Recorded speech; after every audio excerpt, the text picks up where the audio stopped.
Hi folks, this is Poogle from Rocket Realty. In this video, I'm going to show you how you can convert your existing garage door opener into a smart one so you can control using a mobile phone. It can be done under $50 and it can be done under less than 1 hour. So first thing folks that you wanted to check is to make sure you have adequate Wi-Fi strength in the garage location that you plan to install this smart device. The make of this smart device that I purchased was called MEROSS. It's about $40 from Amazon. Once it arrives, it was very easy to connect to the Wi-Fi, set up an account, and you're done. Very simple, very easy. Then I took this device. They provided you with a double-sided tape. Then I attached to the bottom of the garage control unit. You will see three important wires. The white one is the power cable. The one that has red and white is the magnetic contacts that tells that the garage door is open or closed. On the right side of the device is the control wire that you need to connect to the back of the garage control unit. Okay. It is very simple. All you need is a screwdriver and you just insert it. That is where it sends the signal when to open and when to close based on how you control the app. Okay, very simple. This step of attaching the unit to the garage control unit was about 5-minute job, and it took me 5 minutes to program the unit. Okay, what took me the longest is what I'm going to explain to you next. So this is the magnetic contact, one side of it that I have placed on the door frame of the garage. What took me the longest time is the location. Where should I place this magnetic contact, number one. And number two, how to align it. So there is two pieces to this magnetic contact.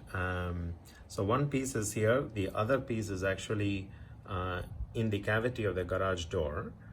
So the alignment was the next piece of a challenge.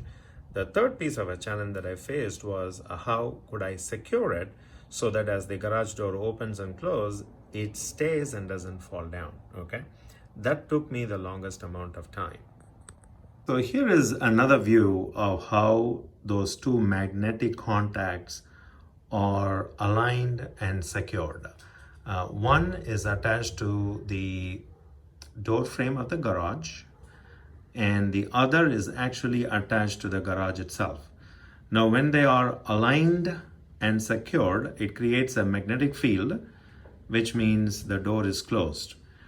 These two units, magnetic contacts, should be separated no more than 1/4 of an inch, okay, to create that magnetic field.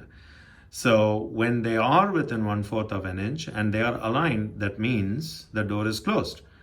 And when you try to press the app and it opens, then it shows you on the app the door is open, okay? This was the toughest part as I'm making this video, and I will also show you another view, which is a very tight view. And you will see these two contacts, how they are placed. You know, we kept it little less than 1/4 of an inch.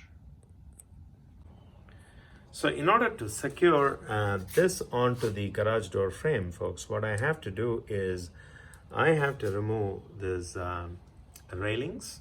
So it was very simple for me to remove because you have two screws here, and then I had another screw over here, and then another screw over here. So I removed these entire railings, and then it was pretty much easy for me to drill holes and secure that. Okay, the other piece was very simple. I used a double-sided tape and put it on the garage door itself. Once this is done, folks, it was a breeze to operate this unit.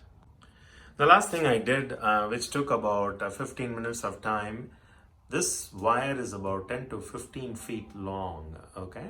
That comes from the smart device all the way to the contacts. I don't like wires dangling in my garage, so I have to use an U-shaped cable staples in order to staple to the sheetrock so that it doesn't dangle and gets tangled. And that is it, folks. It was a very simple project.